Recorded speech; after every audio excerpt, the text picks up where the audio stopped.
Hello, it's me again. The last time I made a video, I had white hair. I don't anymore. I'm playing Vincibus Eruptum by Blue Cheer in the background. Oh, Dylan over at Noble Records, I think he's the one who started it. Vinyl tag, but like a quarantine edition. And I thought it was really cool. So I was like, I'll do it too. What the heck? Here I am, you know? So I picked out some albums and I think I know what I'm gonna say about them. Who knows? We'll see what happens. But if this is really long and boring, I'm sorry. The only person I'm actually expecting to make it through this entire video is my friend Roxanne. I love you, Roxanne. I was obviously not prepared at all for this video because I have to pull up his video because that has all the questions on it that I actually need. I found it. Oh my god, an advertisement. You know what? I'm gonna watch the whole advertisement. Let's talk about Grammarly. Download today. Is it done? Oh, it's done. Okay. You're welcome, Dylan. I just gave you money. Like a cent. Okay, so it looks like the first question is a favorite record from your home state or city. So I live in Kansas. And like, not in like the farmland Kansas. Although it's a quick drive away, let me tell you. And it's actually really gorgeous. But besides that, I live in like the Kansas City suburb kind of area. I live on the Kansas side. And I didn't want to pick the band Kansas. I thought that was just too obvious. So we're gonna go for a little something different. I picked the Blue Things. But there's like a really cute little message on the like sleeve, on the little sleeve. So my album comes with a love story, not to brag or anything. But yeah, the Blue Things were from Hayes, Kansas, I believe. The Blue Things. That's that pick. An album you highly recommend. I got it. Okay. So this is Story by Honeybus. And Honeybus, they have a couple albums. They also have one called Recital, I believe. So Honeybus is kind of like that Britpop kind of sound, which I don't all the time love, but there are like lots of good vibey songs to it. So this album, I think, is like a night drive classic. Hey, the sunset's coming down, you're driving in your car, you've got your windows down, you've got the summer breeze through the air. You are gonna wanna listen to the song Ceilings No. 2. That is like the must song for that event in particular. But like an original of this goes for about like $150, which I'm not a fan of. But in like 2018, like 2 years ago, this website called Merch Bar was doing a reissue of it. And I don't know how I found that out, but I did. And I bought it. So this is the 2018 reissue, but it's still amazing. It's amazing. Just listen to it, all right? This is the Jenna approved guarantee that you will like this album, no matter what. Anybody can like this album. It's really good. Listen to it. So that's that one. Boom. Number 2, off, done. Number 3, a tip for a beginner. So I started collecting albums in elementary school. At the time, I didn't have a job. Like most places, you have to be at least 16 to get a job. So I did a lot of like mowing the lawns and babysitting, like the basic stuff like that. But it didn't get you a whole lot.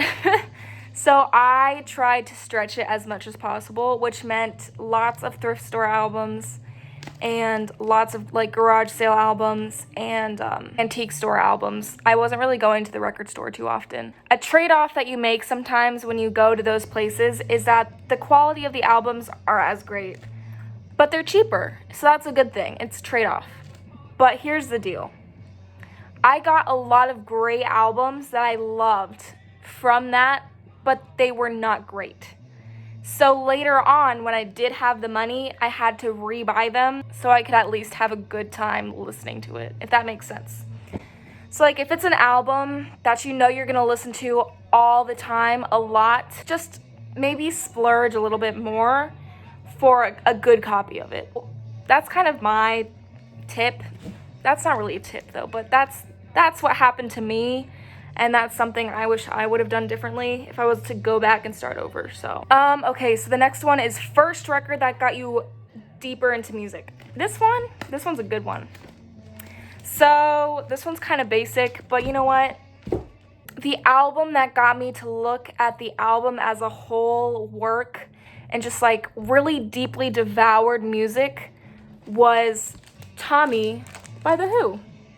And this going based off of my last tip, my first copy of Tommy was awful. I got it for like $1, so I had to rebuy it later, and I obviously spent more than $1 on it. Next one, an obscure record people may not know about. I feel like I'm the worst person to talk about obscure albums because I feel like I learn about the obscure albums from other people, so I feel like it's very rare that I am the person to discover the obscure album. Here's one that I consider to be obscure, and this is The Cats. They're a band from the Netherlands, I believe, and they've kind of got that like kind of psychedelic but also pop vibe in there as well. I love the back of this. That's so cute. I love it, you know, and like there's like the little mouse in the corner. Aww. But I highly recommend this album. It's so cute. The best song, Daybreak. Listen to Daybreak. If you're gonna listen to any song off of this album, listen to Daybreak, and I promise you'll like it. What's the next one? A group who you collect all of their albums, or try to. I'm just gonna say everything that Paul did after the Beatles. So like Wings, and then like his solo career. I have like every single original studio album. And you're probably like, no you don't. Honey, I do. So I'm gonna do a speed round of the albums that like I think were harder for me to find and took a hell of a long time for me to find. So if you like know your McCartney albums pretty well and you know like how hard some of them are to find, prepare to be impressed. Speed round. Boom, boom, boom, boom, boom, boom. I love this one in particular because like as it spins, you can see like it says Paul McCartney both ways. Boom. This one folds out into a poster. God damn it, I have to do it just because I feel like people won't understand what I'm saying. Speed round. Pause. Album. Fold. Fold. Are you ready for this one? This is the big reveal. He's just chilling.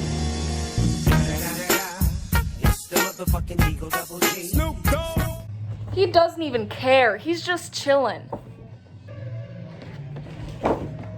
Speed round. Boom. There's a story behind Flaming Pie. Boom. Boom. Boom. Boom. I bought this one on eBay. Boom. Boom. Boom. Also, this one's a really boring label. I don't know why that bothers me, but it does. Boom. Boom. This is his fireman stuff, if you know his fireman stuff. This one was my last one of like his studio stuff. I knew I was never gonna get it. I was like, I'm never gonna get it. There's no way in heck. Fast forward to my 16th birthday. Some girls want a car. Some girls want money. Some girls want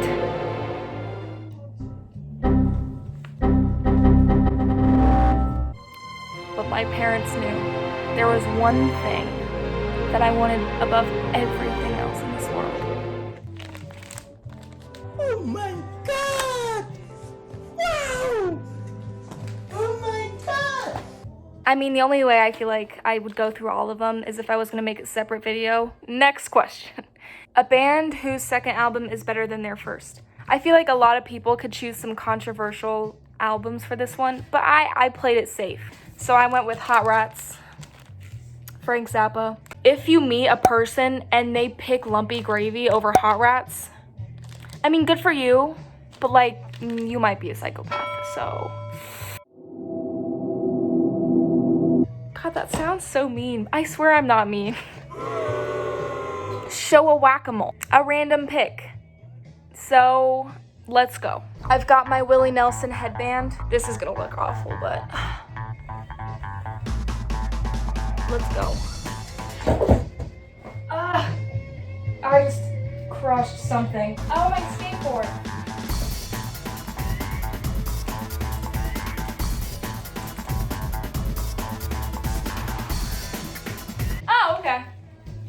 So my random whack-a-mole was the human beings, nobody but me.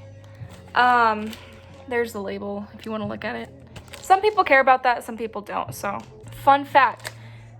When I bought this album, I had a friend over and I played this album and the title track, Nobody But Me, played. The second it starts playing, my friend is like, "Isn't this the song from The Office?" So there's a scene in The Office where they sing Nobody But Me, or like they lip sync to it. So ever since they pointed that out, that's all I think about when I hear this album. Which could be good, could be bad, but it is what it is. So, the human beings. Next question. What album have you listened to the most in your life? Roxanne, if you're watching this, you're probably gonna think right now, oh, she's gonna talk about Heatwave. There's one album that surpasses that. Wings Over America by Paul McCartney and Wings. So this album and I, we have a relationship. If it's a good day, if it's a super, super good day, I'll play this album. If it's a super, super bad day, I'll play this album. So, this album is the soundtrack of my life. And if my house was on fire, this would be the one album I'd take out. That's that. Show an album with a crazy story. Have I got a crazy story for you? Well, I wouldn't say like crazy and like, oh my God, but like crazy as in, oh my God. So it was like the day before school started back up. And my mom's like, oh, it's the day before your senior year. You pick where you want to go. We'll go and we'll do whatever that is. And like, that's your like, this is your day. This is your day. Do what you want. She's like, I know you were going to pick a record store. So we were going to the record store. And on the way, we were going to this record store called Brothers Music. And on the way to Brothers Music, there is a Salvation Army, like maybe a half a mile away. We were going to the record store, and my mom sees the Salvation Army, and she repurposes furniture. That's what she does for a living. And so she's like, oh, like, let's stop there. Maybe there's some furniture there that I can repurpose or whatever. And I was like, oh, like, sure. So we pull up, we park, and we're walking inside, and I start following my mom. And she's like, oh, just go look at, like, the vinyl section. Like, you'll, like, just look. And I'm like, there's not going to be anything there. The last, like, 1,500 times I've checked, there's been nothing good except for, like, Polka and, like, the same Conway Twitty album. I go to the vinyl part of the store, and it's just like this rack, this small rack, and there's a sign that says 99 cents unless priced otherwise. So I'm like, whatever. So I'm going through, and nothing, and then I see this.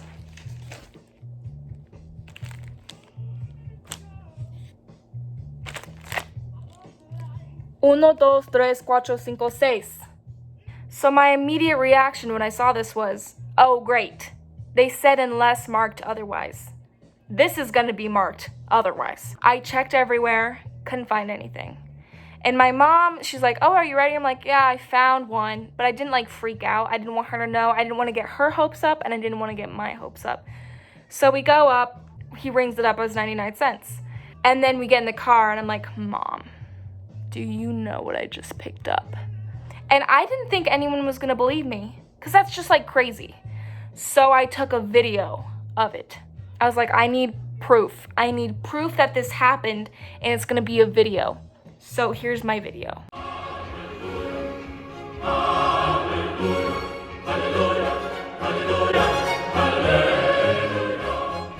The next one is collecting pet peeves. Dylan from Noble Records said gatekeeping, and I have to kind of agree with that, but mine's different. I think he kind of talked about it more in terms of like the VC and like the people that comment on his videos.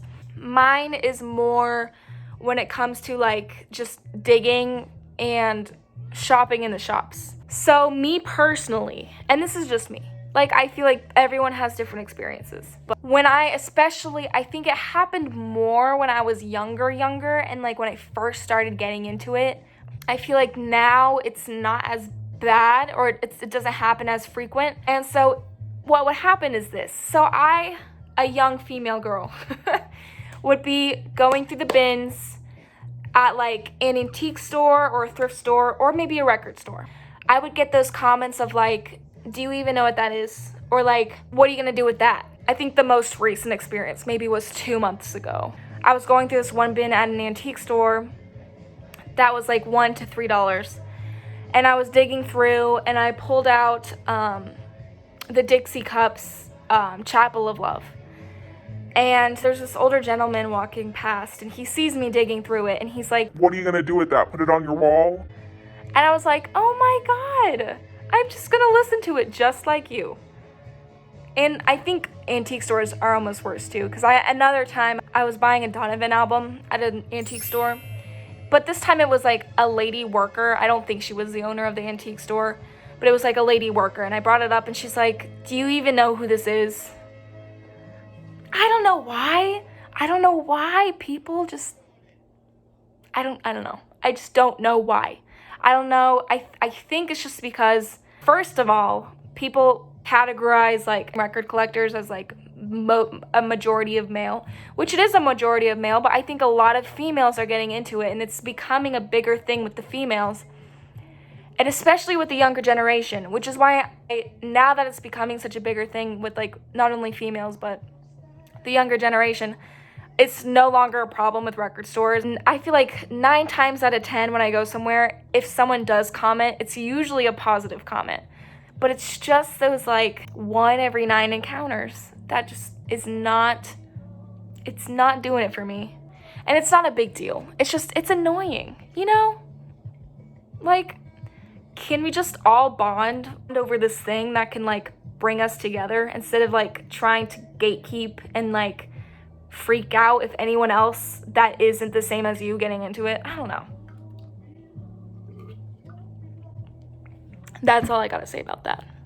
An album or genre people would be surprised to know you like. When the few people that I do like that do care to look through my collection look, I think they're the most shocked to see my classical collection. And I actually play violin. I say try because I'm no Niccolò Paganini, you know? I love classical music. Is it the most prevalent in my collection? No, but I still collect it and I still listen to it. So I'm just gonna show like a couple good classical albums. Maybe if you're not into classical music, just a few that like I would recommend. I bought most of these from $1 at like thrift stores or antique stores, but if you do find it at a record store, it should be like $6 or less. So here's one. This is a really good label, so if you see any of these like yellow strips, buy it. It's probably really good. This one's a really good starter one. This one was one of my first. Has a lot of the classic songs that you'll probably know on it, but this album is amazing. Yes. And then my favorite, Itzhak Perlman. If I see an Itzhak Perlman album and it's $8 or under, I will get it. Here are like a couple of my favorites. This one might be my favorite Itzhak album with Eugene Ormandy. And like, watch him play. He's a genius. I love him. I love him. When he was younger, he had polio. He's still playing like a madman. Show a 10-inch record or share your opinion about 10-inch records. I don't really have too much of an opinion on them, but here I have a couple. I have 2 by an artist named Alfie Templeman, and he is over in the UK. I got to know his music through a friend. I have family in England, in Reading. While we were there in Reading, I visited Liverpool for obvious reasons, and he lives in Blackpool, so we met up in Liverpool. And he was friends with Alfie. And then all of a sudden, he just hit it off. He hit it off in the music industry. So he came out with his first EP. It did really well, and then he came out with the second one called Sunday Morning Cereal, which I don't have. And then this one, Don't Go Wasting Time, on orange vinyl. So the next one is share an interesting fact about an album or a song. So chances are, if I know a fact, you'll know it too. Like, there's no way I know something you don't. So here's my pick. So it's the Idol Race Birthday Party. I believe this is a UK copy. That my local record store had, pulling through. So the Idol Race has 2 people that have a significant effect in the music industry, which would be Roy Wood and Jeff Lynne. Were both in the Idol race together. And then there was another member that was also in the move with them but didn't make it to ELO. I'm a big Roy Wood fan. I mean, I love ELO, like Jeff Lynne's ELO and stuff, but I love Roy Wood a lot. Show an album with an animal on the cover. This one's pretty cute, I'm gonna warn ya. The Grateful Dead, look at the little turtles. Oh, that one's playing a banjo and he's like playing a tambourine. Oh my god, look at them. I'm gonna name this one Harold, because like obviously he's extra, he's got the tambourine. And then this one, we'll go with Fred and Harold. That's it, Fred and Harold. So I couldn't think of a better album. Show an album with crazy artwork. Okay, artwork, let's talk about art. Let's get in the art mood. Okay, The Fool Collective. They did like the guitars for like Cream and like even the album cover for Disraeli Gears. They did a lot of the stuff for the film Wonderwall. It's just crazy good art all the time, always putting out. But they also did this album cover, and they did it for the Incredible String Band. I'll just let you soak this in for a second.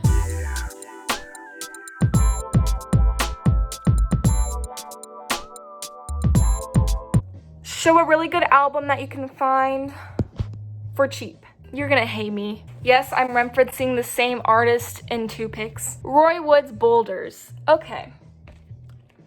So by now you already know I have a big thing with Roy Wood. Good, you know that, let's move on. Boulders. You can probably find this in the dollar bin, and if not, like $6 or under. This is a great album, okay? It's a great album. And like, even like he shows off all the freaking talent.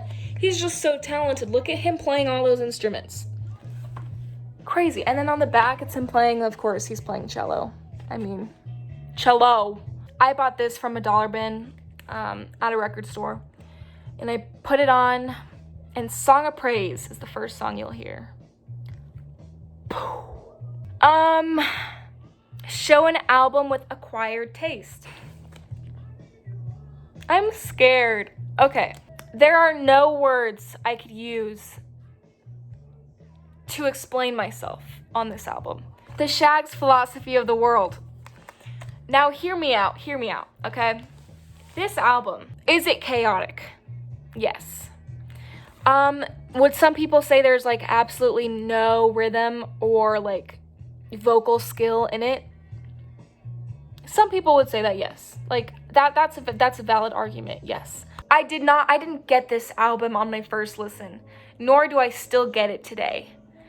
But I got it enough to where it piqued my interest so much to buy it and to like continue to listen to it this day. Cause like there's the whole debate of like what was intentional and like what is just like mistakes and lack of musical ability. Who knows? I love listening to it and trying to figure that out. So that's me personally. But yeah, if you don't know the story, like basically these girls, their father like got these 3 prophecies and like the first 2 came true. So he's like, oh, the third one must come true.